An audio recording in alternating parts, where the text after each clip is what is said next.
নমস্কার। বাংলায় একটা কথা আছে, নারীর টান। নারীর টান কিন্তু কখনো অস্বীকার করা যায় না। সেটা কিন্তু আমৃত্যু অবধি থেকেই যায়। নমস্কার, আমি প্রত্যয় নতুন ভিডিওতে স্বাগত।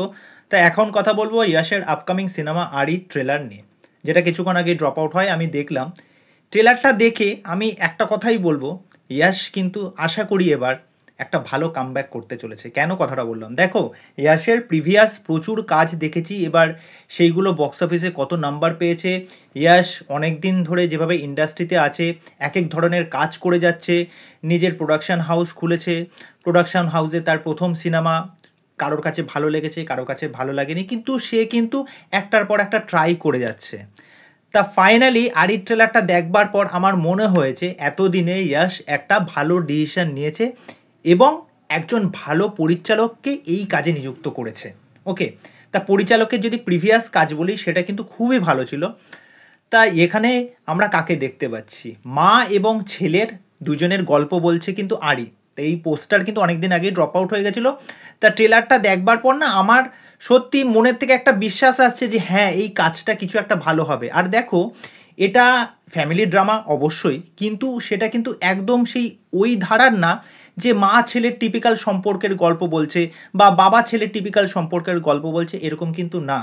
এখানে মৌসুমী চ্যাটার্জি হচ্ছে তার মা। মৌসুমী চ্যাটার্জি একটা রোগে আক্রান্ত, মানে তিনি ভুলে যাচ্ছেন তার প্রিভিয়াস মেমোরি, তার স্বামীর কথা, তার ফেলে আসা অতীত, সংসার জীবন সম্পর্কে সব কিছু তিনি ভুলতে বসেছেন।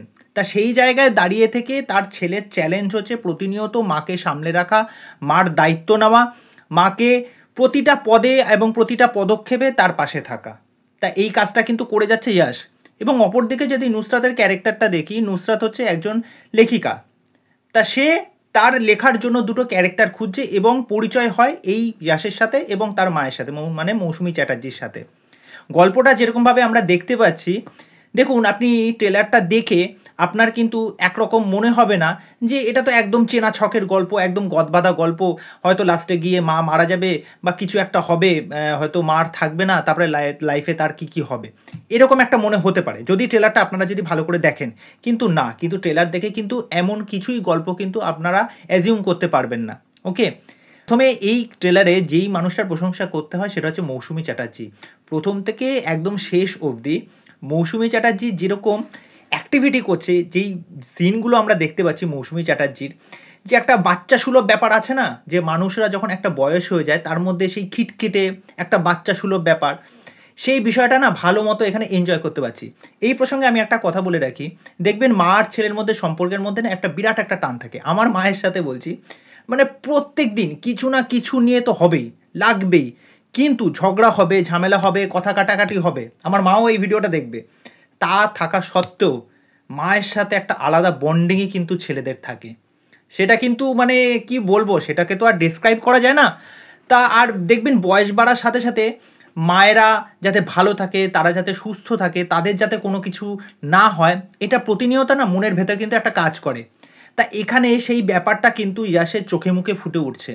তাই ইয়াশকে কিন্তু এখানে প্রচণ্ড ম্যাচিওর লাগছে, তার বডি ল্যাঙ্গুয়েজ, তার এক্সপ্রেশন, সে যে ডায়লগগুলো দিচ্ছে, মৌসুমী চ্যাটার্জির সাথে তার যে এই যে যে কটা সিন আমরা দেখতে পাচ্ছি, যে মায়ের সাথে একটা ছেলের যেরকম হয়, সেই সিনগুলো কিন্তু বেশ ভালো লাগছে। অপরদিকে যদি নুসরাত বলি, দেখুন নুসরাতকে কিন্তু সেরকমভাবে অতটা স্পেস দেওয়া হয়নি, কিন্তু এবার সিনেমা আসলে তো অবশ্যই দেখা যাবে নুসরাত কতটা কি অ্যাক্টিভিটি করছে এখানে। আর অপরদিকে আরেকটা ভালো বিষয় লাগলো, আমরা এখানে বাঁকুড়া মিমসের যে উন্মেষ গাঙ্গুলিকে দেখতে পাচ্ছি, হয়তো বা সে ইয়াসের বন্ধু হতে চলেছে। এবার উন্মেষেরও হয়তো কিছু একটা স্টোরি হয়তো থাকতে চলেছে। কেন, তো ওভারঅল এই ট্রেলারটা কিন্তু আমার কাছে বেশ ভালো লেগেছে। ইয়াসের এতকাল অবধি যে কটা সিনেমা এসেছে তার মধ্যে থেকে এটা আমি ডেফিনেটলি বলতে পারি এটা একটা ভালো কাজ হবে। ওকে, ফ্যামিলি অডিয়েন্সকে টানতে সাহায্য করবে, কেননা মা ছেলের গল্প কিন্তু এখানে বলতে বলেছে। এটা একটা স্ট্রং মেসেজ কিন্তু প্রত্যেকের কাছে যাবে। এবং যেই বিষয়টাকে কেন্দ্র করে এই জিনিসটা দেখানো হচ্ছে যে একজন মায়ের যখন এরকম একটা রোগ হয়ে যায়, সেই সময় পরিবারের লোকজনের কীরকম মানসিক পরিস্থিতি হয়, আর একটা ছেলের মনে কি কি চলে সেই সময়, সেটা তো একমাত্র ছেলেরাই বুঝতে পারবে। তা আমি বলবো ট্রেলারটা যথেষ্ট ভালো হয়েছে, আপনাকে ইমোশনাল করবে, এটার মধ্যে মজাও থাকবে। তো দেখা যাক কাজটা কেমন হয়। তা আমি ডেসক্রিপশানে ট্রেলারের লিঙ্কটা দিয়ে দেবো, আপনারা চেক আউট করুন, দেখুন, দেখে আপনাদের কি মতামত সেটা অবশ্যই আমাকে কমেন্ট করে জানাবেন। তো চলো আজকের ভিডিও এখানেই শেষ করছি। বাই।